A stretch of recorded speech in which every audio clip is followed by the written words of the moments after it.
وعلیکم ورحمۃ اللہ وبرکاتہ ان الحمد للہ والصلاۃ والسلام علی رسول اللہ اشہد ان لا الہ الا اللہ وحدہ لا شریک لہ واشہد ان محمدا عبدہ ورسولہ اما بعد۔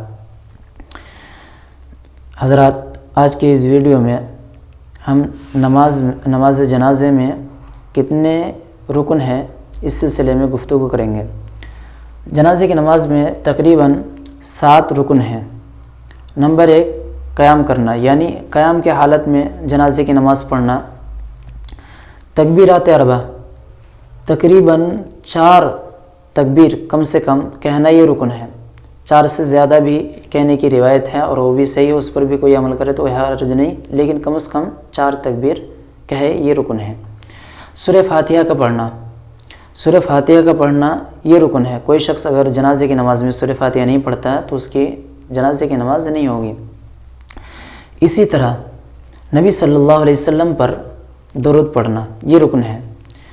اس کے بعد میت کے لیے دعا کرنا۔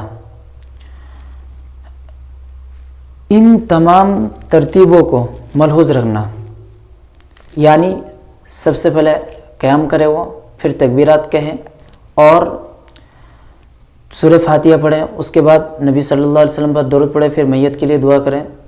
یہ جو ترتیب ہے اس ترتیب کو ملحوظ رکھنا۔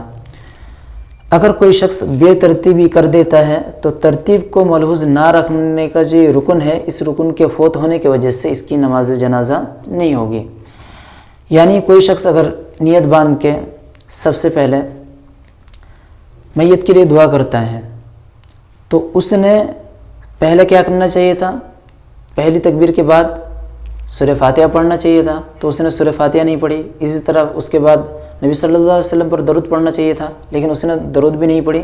تو گویا کہ اس نے جو ترتیب ہے اس ترتیب کو ملحوظ نہیں رکھا۔